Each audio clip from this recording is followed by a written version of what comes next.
जगदीशपुर नामक गांव में एक पप्पू नाम का किसान रहता था, जो अपनी बेवकूफ़ी के कारण हर बार अपनी फसल का नुकसान कर लेता था। बारिश के समय धान की खेती की जगह तरबूज की खेती करता। अरे सुनते हो, तुम्हें कभी अक्ल आएगी कि नहीं? अरे अब क्या हो गया भाई, काहे चिल्ला रही हो? चिल्लाऊं नहीं तो क्या करूं? इस बारिश में जहां सबने धान की खेती करते हैं वही तुमने तरबूज की खेती करी है। देखो, हमने सोच समझकर ही तरबूज की खेती करी है। बताओ तो जरा क्या सोचा था? अच्छा सुनो, जब सब लोग धान की खेती कर रहे हैं तो तरबूज की कौन करेगा, इसलिए हमने तरबूज की खेती की ताकि हमको तरबूज से अच्छा मुनाफा होगा। तुम्हारा दिमाग खराब है क्या? बारिश में कभी तरबूज होता है? तो क्या नहीं होता है? क्या तुम मुझे पहले बता देते तो मैं ये तरबूज की खेती नहीं करता। मैं तुम्हें कैसे बताऊं? तुमने आज से पहले कभी मुझसे कुछ सलाह ली है? अच्छा अब रहने दो, अब ज्यादा डांटो नहीं, आगे से अब हम ऐसा नहीं करेंगे। जाओ, मेरी नजरों से दूर हो जाओ। पप्पू का एक बेटा था, नाम था आनंद, जो बहुत ही समझदार था और पूरे गांव में घूम घूम कर गांव वालों की मदद करता था। एक दिन जब वो रामू काका के घर के सामने से निकल रहा था तो देखा रामू काका किसी बात को लेकर उदास खड़े हैं। अरे रामू काका, क्या हुआ? आप इतने उदास क्यों खड़े हैं? अरे मत पूछ बेटा आनंद, मेरे घर की छत गिर गई है और इस बारिश के मौसम में अगर बारिश आ गई तो मैं कहाँ जाऊंगा। अरे काका, तू किसी की मदद ले लेते और उसको सही कर लेते। अरे बेटा, बहुत लोगों को कहा लेकिन कोई सुनता ही नहीं। अरे मदद करने से क्या कुछ नुकसान हो जाता है? रुको, मैं जाकर देखा हूँ। रामू काका, एक सिरा पकड़ो और एक सिरा में पकड़ता हूँ, हम दोनों मिलकर छत को ऊपर उठकर सही कर देंगे। अब दोनों के प्रयास से छत वापस सही हो जाती है और रामू काका खुश हो जाते हैं। आनंद, तेरी अकल तो कमाल की है, तेरी अकल की वजह से मेरी छत वापस सही हो गई। अरे रामू काका, मैं हूँ ना, जब भी जरूरत हो मुझे बुला लेना। हाँ बेटा, तुम हमेशा खुश रहो। हाँ काका, आप लोगों की दुआओं से ही मैं ठीक हूँ। अच्छा ठीक है, मैं चलता हूँ, माँ चिंता कर रही होगी। ठीक है बेटा, ध्यान से जाना।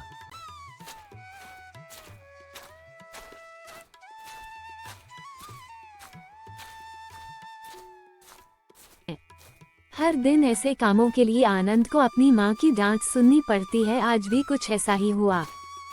रुक जा, वहीं रुक जा, पहले ये बता कहाँ गया था सुबह से? माँ, मैं कहीं नहीं गया, मैं तो अपने ही गांव में घूम रहा था। तुम्हें पता तो है मैं घर में ज्यादा देर नहीं रुकता। वही बोल रही हूँ, तू घर में क्यों नहीं रुकता? तुझे घर का काम समझ नहीं आता क्या? माँ, घर का काम करने के लिए आप हो तो सही, मैं तो गांव वालों का काम करता और उनकी मदद करता हूँ। गांव वालों का काम करके तुझे क्या मिलता है? माँ, मुझे उनका प्यार और आशीर्वाद मिलता है। लोगों की मदद करने से बहुत सुकून मिलता है। बस कर, इतनी कम उम्र में इतनी बड़ी बड़ी बातें। अभी 15 साल का है और बातें ऐसी कर रहा है जैसे 80 साल का बुजुर्ग हो। रहने दो माँ, आप मुझे मत डांटो ना। मैं तो तुम दोनों बाप बेटों से बहुत ज्यादा परेशान हो गई हूँ। एक है कि पूरा नालायक है और दूसरा बहुत चालाक। लगता है पिताजी ने आज फिर कुछ बेवकूफी की है, उसी का गुस्सा आप मुझ पर निकाल रही हो। क्या करूँ मैं? तू खुद देख घर की हालत। मैंने पूरे गांव की मदद कर दी लेकिन मैं अपने पिताजी को ठीक नहीं कर पाया। क्या करूँ? मेरी तो किस्मत ही फूट गई है जो तेरे बाप के घर आई। अच्छा, अब मुझे खाना दो, मुझे बहुत भूख लगी है। आनंद कभी भी अपनी माँ की बातों को ज्यादा दिल पर नहीं लेता। उसे सिर्फ गांव के कामों में ही सुकून मिलता है। सुबह चंद्रकांत बाबू ने रामू को बुलाया लेकिन वह नहीं आ पाया। उसको लेकर वह चिंतित थे। क्या हुआ रामू, तुम्हें सुबह बुलाया था, तुम अब आ रहे हो? मेरी बात की कोई कदर है कि नहीं? ऐसी कोई बात नहीं है बाबूजी, दरअसल में कुछ परेशानी में पड़ गया था। परेशानी में क्या हो गया था? मेरे घर की छत गिर गई थी, इसलिए मैं बहुत परेशान होता रहा। अच्छा, तो अब छत ठीक हो गई? नहीं बाबूजी, फिर मेरी मदद पप्पू के बेटे ने की। वही लड़का जो पूरे दिन गांव में घूमता रहता है? हाँ बाबूजी, वह छोटा मगर है लेकिन समझदार बहुत है।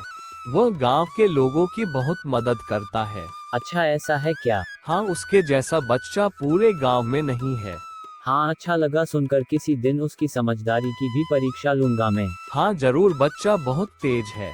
जहाँ भी जाता है समाधान लेकर ही लौटता है। रामू की बात सुनकर चंद्रकांत बापू को ईर्ष्या होने लगी।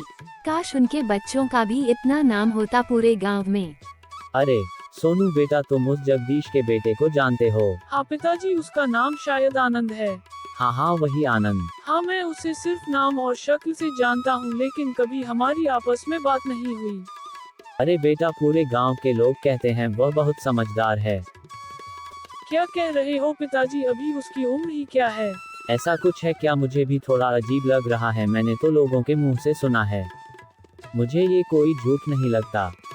लोग उसकी तारीफ कर रहे हैं। तारीफ क्या, ऐसा लग रहा है लोग उसके गुणों का बखान कर रहे हैं। मैं भी देखना चाहता हूँ वह कितना होशियार है। वह इतने गरीब घर में जन्मी है, भला उसमें इतनी समझदारी आ कहाँ से गई? अगर वह मेरे से ज्यादा समझदार निकला तो मैं उसे इस गांव में नहीं रहने दूंगा। ठीक है बेटा, तुम अब गुस्सा मत करो, मैं देखता हूँ इसका क्या करना है। बाबू अफसोस में पड़ जाते हैं कि अब आनंद को इस गांव से बाहर कैसे निकाला जाए। 2 दिन बाद सोनू गांव में घूमते हुए आनंद को एक तालाब के किनारे खड़ा देखा है। उसके मन में एक शैतानी योजना आती है। अरे तुम आनंद हो ना, जगदीश काका के लड़के? हाँ, मेरे पिताजी का नाम जगदीश है। तुम कौन है? अरे तुम मुझे नहीं पहचानते, मैं चंद्रकांत बाबू का बेटा हूँ। अच्छा, तुम चंद्रकांत बाबू के बेटे हो। तुम्हारे बारे में बहुत कुछ सुना है, लेकिन कभी देखा नहीं था। देखोगे कैसे मैं ज्यादा घर के बाहर नहीं निकलता हूँ। वैसे मैंने भी तुम्हारे बारे में बहुत सुना है। तुमसे मिलकर बहुत अच्छा लगा। सुना है तुम बहुत समझदार हो। चलो बैठकर कुछ बातें करते। सोनू उसको तालाब के किनारे बैठने को कहता है और फिर धीरे से धक्का दे देता है और जानबूझकर बचाने का डोंट करता है। उसके चेहरे पर शैतानी खुशी होती है। कुछ अरे कोई है, मुझे बचाओ, मैं डूब रहा हूँ। अरे तुम डूब कैसे गए? मुझे तो तैरना भी नहीं आता। आनंद खुद ही थोड़ी कोशिश करके बाहर निकल जाता है।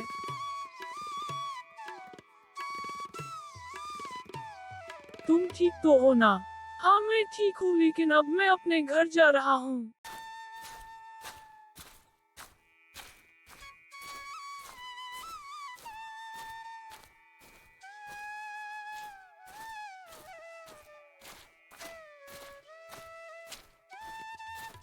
कुछ दिन बाद पप्पू और चंद्रबाबू के बीच विवाद हो जाते हैं। और पप्पू, क्या हाल चाल है? बस आपकी कृपा है बाबूजी। वैसे आज आपका यहाँ आना कैसे हुआ? अरे मैं तुम्हारे पास ही आया हूँ, मुझे तुमसे कुछ जमीन के विषय में बात करना। लेकिन मैं जमीन के विषय में आपकी क्या मदद कर सकता हूँ? अरे जो जमीन मुझे चाहिए वह तुम्हारी है। मेरी जहाँ पर जमीन है उसके पड़ोस में तुम्हारी जमीन है। लेकिन बाबूजी, मैं अपनी जमीन तुम्हें क्यों दूं? अरे भाई, मैं तुम्हें तुम्हारी जमीन के पैसे दूंगा क्योंकि मुझे तुम्हारी जमीन की सख्त जरूरत है। लेकिन मेरे पापा तुम्हें अपनी जमीन क्यों देंगे? वह जमीन बेचने वाले नहीं है। अरे तू क्यों बोल रहा है बीच में? तुझे इन सब की समझ नहीं है। ये बड़ों की बातें हैं। जगदीश, तेरा बेटा मेरा अपमान कर रहा है। नहीं नहीं बाबूजी, अपमान नहीं, ये तो छोटा बच्चा है, इसकी बातों का बुरा मत मानो। मैं भले ही छोटा हूँ, लेकिन जो मैं कह रहा हूँ वो सही है। मेरे पापा तुम्हें कोई जमीन नहीं देंगे। पप्पू, मैं खुद तेरे घर आया और यहाँ आकर तेरा बेटा मेरा अपमान कर रहा है। इसका अंजाम तुझे भुगतना पड़ेगा। अरे बाबूजी, आप गलत समझ रहे हैं। आप एक बार मेरी बात तो सुनिए। चंद्रबाबू के दिमाग में आनंद से बदला लेने की भावना जाग उठती है।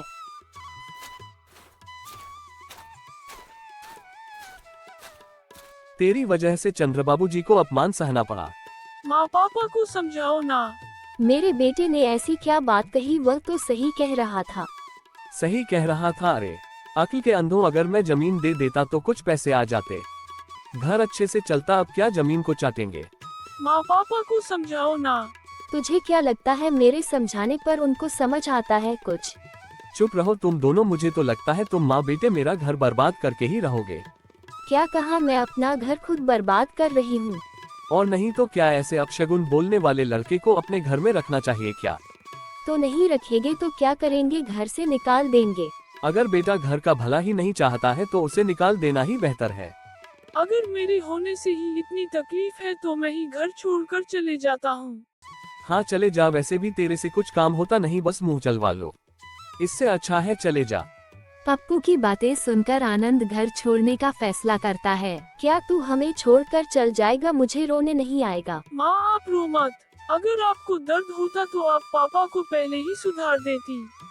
तू जानता है ना, तेरे पापा समझदार नहीं है, वह बहुत भोले हैं। पापा भी जानते हैं कि वह भूले हैं, तो फिर उन्होंने मुझे क्यों डांटा? वह समझ नहीं पाए, तू बुरा मत मान। माँ मैंने फैसला कर लिया है, मैं अब इस गांव में नहीं रहूंगा।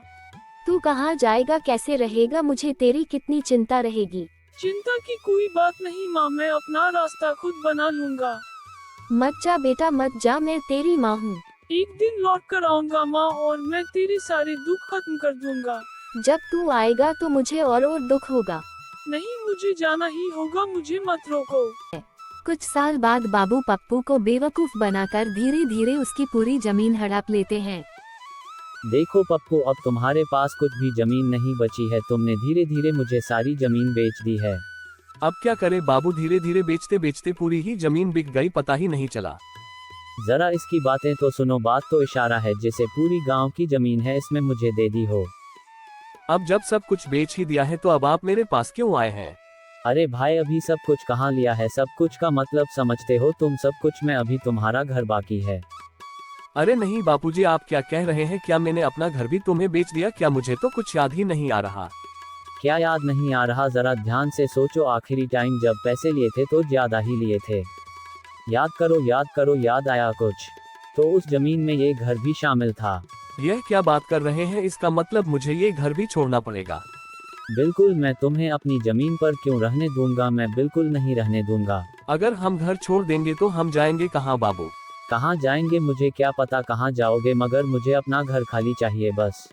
ठीक है बाबूजी, मुझे कुछ दिन का समय दे दीजिए, फिर मैं घर खाली कर दूंगा। हाँ ठीक है, जल्दी खाली कर देना। अजय। पप्पू अब भी कुछ नहीं समझ पाया और चंद्रबाबू उसे देखकर मन ही मन बहुत खुश हो रहा था और उसे कुछ दिन का समय दे देता है। पप्पू अब गहरी सोच में पड़ जाता है। अब उसका आखिरी सहारा भी खत्म हो चुका था।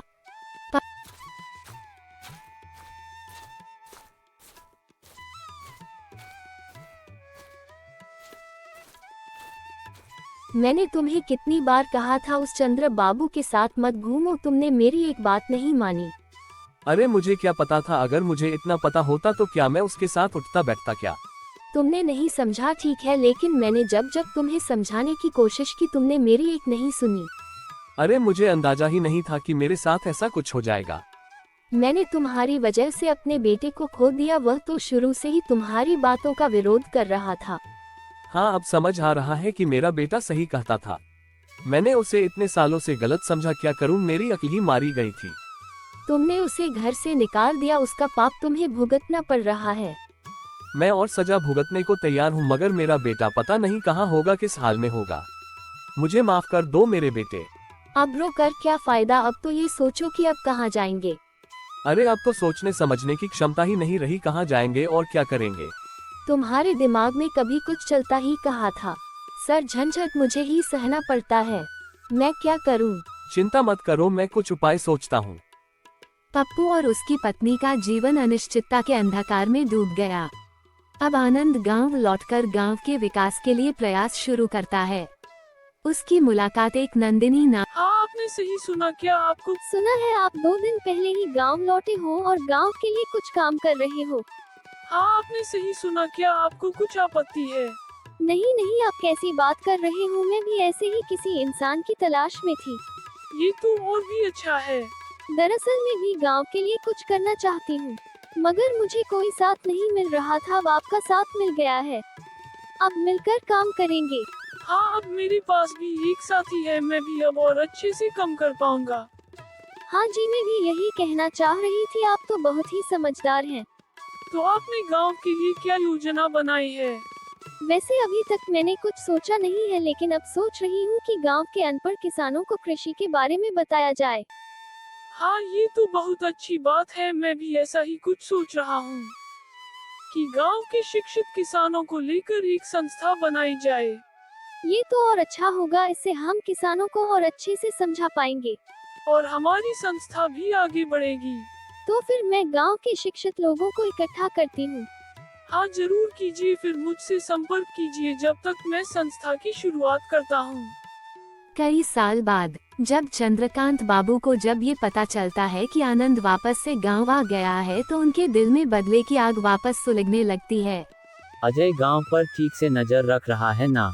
हाँ बाबू, सब ठीक से देख रहा हूँ। फिर भी तू मुझे यह नहीं बता पाया कि जगदीश का बेटा गांव में संस्था बना रहा है।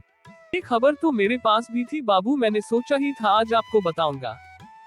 अरे नालायक, इतनी देर कर दी, जब तक तो गांव वाले शिक्षित हो जाएंगे। अरे बाबू ऐसा थोड़ी होगा। अरे क्यों नहीं होगा, वह लड़का बचपन से ही बहुत चालाक है। अगर उसने किसानों को समझा दिया तो हमारा धंधा तो चौपट हो जाएगा। अच्छा तो अब हमें क्या करना चाहिए? उस लड़के को सबक सिखाना होगा। लेकिन कैसे? इसलिए ही तुझे बुलाया है, अब जा अच्छी ठोस रणनीति बना। अच्छा तो चलिए उसकी संस्था को तहस नस कर देते हैं। हाँ ये ठीक है, लेकिन उससे पहले उसके पिताजी से बात करनी होगी कि वह कुछ करता है या नहीं। जब चंद्रकांत बाबू पप्पू के घर पहुँचे तो पप्पू थोड़ा डर गया। उसने सोचा शायद चंद्रकांता बाबू उसे उसके घर से निकालने आए हैं। प्रणाम प्रणाम बाबू, आइए बैठिए। आज तुम्हारे घर में बैठने के लिए नहीं आया हूँ। देखिए मैंने आपसे कुछ दिन की मोहलत मांगी थी बाबू। हाँ मैं उससे बारे में भी पता करने नहीं आया हूँ, मैं तुम्हारे बेटे के बारे में बात करने आया हूँ। अब मेरे बेटे ने फिर से क्या कर दिया? मैंने सुना है तुम्हारा बेटा वापस गांव में आ गया है। हाँ बाबू, आ तो गया है। सुना है अब वह गांव के किसानों के लिए अच्छा काम कर रहा है। अब देखिए बाबू, इस बारे में हमें कुछ नहीं पता। मैं यही बताने आया था, अपने बेटे को काबू में रखो, नहीं तो अच्छा नहीं होगा। बाबू सही बताएं तो वह क्या कर रहा है, हमें कुछ अंदाजा नहीं है। अंदाजा नहीं है तो क्या हुआ, अपने बेटे को काबू में रखने के लिए अंदाज जरूरी नहीं होता है। तुम कहो और वह मान जाएगा बस। क्या कहे बाबू, मेरे बेटे ने पहले ही कभी मेरी बात नहीं मानी, अब क्या मानेगा? वह समस्या मेरी नहीं है, तुम उसके बाप हो, वह तुम्हारी बात मानेगा। मुझे बस तुम्हें सोचना देनी थी, दे दी। लेकिन बाबू अगर वह गांव के किसानों के लिए काम कर रहा है तो उसमें समस्या क्या है, मुझे ये समझ में नहीं आ रहा। अरे ये जानने से तुम्हें कोई फायदा नहीं है। ये सुनकर पप्पू ने ये ठान लिया कि वो किसी भी हाल में अपने बेटे को कुछ नहीं होने देगा। पूरे गांव में पप्पू के बेटे आनंद की तारीफ सुनकर पप्पू और उसकी पत्नी को गर्व महसूस होता है। देखा, मैंने कहा था ना, एक दिन हमारा बेटा अच्छा काम करेगा, गांव के लोग उसे सम्मान देंगे। हाँ अब तो मैं भी देख रहा हूँ, मुझे पहले यकीन नहीं था। तुम्हारे अविश्वास के कारण ही वह हमें छोड़कर चला गया था। तुम्हारा बेटा इतना समझदार है कि वह घर छोड़ने के बाद भी सफल होकर वापस आया। मुझे अपने बेटे पर इतना गर्व हो रहा है, यह मैं बात नहीं सकती। मुझे भी कम गर्व नहीं है अपने बेटे पर। अरे गांव में निकलते से सब कहते हैं, अरे वह देखो आनंद के पापा जा रहे हैं। तो मानते हो मेरा बेटा अच्छा काम कर रहा है? हाँ कर तो रहा है, लेकिन अब लोग उसे रोकने के लिए उठ खड़े हो गए हैं। जो लोग उससे जलते हैं, लेकिन मैं अपने बेटे को कभी कुछ नहीं होने दूंगी। अब मैंने भी अपना मन बना लिया है, भाग्यवान जो हमारे बेटे का गलत चाहेगा उसे तो हम बिल्कुल नहीं छोड़ेंगे। देखो चंद्रकांत बाबू का साथ मत देना, मेरा बेटा बिल्कुल सही है। मैं अभी तक समझ नहीं पाया था ना, क्या कहें। अब आप इन बात चलो तुम इस बात की चिंता मत करो, मैं उसे किसी हाल में भी कुछ नहीं होने दूंगा। हमारा बेटा है वो। दूसरी ओर चंद्रकांत बाबू और अजय ने चालें चलनी शुरू की। सुन अजय, इस बार योजना मजबूत होनी चाहिए, वह लड़का बहुत चालाक है। अरे बाबू चालक नहीं, वह बहुत होशियार भी है। हम कुछ भी करें वह अपनी समझ से बच निकलती है। इसलिए तो कह रहा हूँ, इस बार सख्त तैयारी होगी। तू बताए बाबूजी, अब क्या किया जाए? पहले कुछ लोगों को इकट्ठा करो और फिर उसकी संस्था को तोड़ डालो। तो चलिए बाबू, कल ही हमला करते हैं। हाँ कल ही करना होगा और देर नहीं की जा सकती। अगर गांव वाले बीच में आ गए तो गांव से निकालने की धमकी देंगे तो फिर कोई नहीं आएगा। लेकिन उसके साथ हमारे गांव का एक और लड़का है जिससे पूरे गांव वाले बहुत ही डरते हैं। अगर वह बीच में आया तो उसे भी हम खत्म कर देंगे। ठीक है बाबू, ये हुई ना बात। किसी भी हालत में ये काम रुकना नहीं चाहिए, नहीं तो मैं किसानों के जमीन नहीं हथिया पाऊंगा। सुबह होते ही चंद्रकांत बाबू और अजय कार्यालय पहुंच जाते हैं। उनके साथ और भी लोग थे जिनके हाथों में डंडे और हथौड़े थे। क्या हुआ बाबू, आप लोग सब हथियार डंडे लेकर इतनी सुबह यहाँ क्यों आए हैं? क्या मकसद है तुम्हारा? ये जो तुम काम कर रहे हो ये गांव वालों के लिए बिल्कुल भी सही नहीं है, इस काम को अभी के अभी बंद करो। ये काम गांव के भले के लिए नहीं है, ये किसने कहा आपसे? की बात यह है कि यह काम आपके धंधे में रुकावट डाल रहा है। जबान लड़ता है मुझसे अजय, देख क्या रहा है, तोड़ दे इस सभागृह को। अगर किसी में हिम्मत है तो आए तोड़कर बताएं, मैं उसके हाथ तोड़ दूंगा। अब आनंद के साथ उसके पिताजी भी खड़े हो जाते हैं। इसके कारण बाबू और गुस्से में हो जाता है। खबरदार बाबू, अभी तक आपने मेरे घर वालों को बहुत नुकसान पहुंचा दिया। अगर आज मेरे बेटे को कुछ हुआ तो मैं तुझे लिटा कर इतना मार मारूंगा कि तू भी क्या याद करेगा। छोड़ दो उसे अब। पप्पू शायद तू भूल गया कि तेरा घर अभी भी मेरे पास है। ए बाबू, घर वर की धमकी देना मत, बस मेरे बेटे को कुछ नहीं होना चाहिए, नहीं तो समझ लेना। ये तूने अच्छा नहीं किया। पप्पू, अपने इन आदमी को पकड़ो और वापस निकल जाओ यहाँ से, नहीं तो तुम सबको कुचलना में एक पल नहीं लगेगा मुझे। ए बेटा, मुझे माफ कर दे, मैंने तुझे कभी अपना नहीं समझा। अरे नहीं पिताजी। अब आनंद की अगुवाई में पूरे गांव का विकास हुआ। हर जगह सिर्फ आनंद की ही बात होती थी। एक मूर्ख किसान का बेटा जिसने पूरे गांव का विकास कर डाला।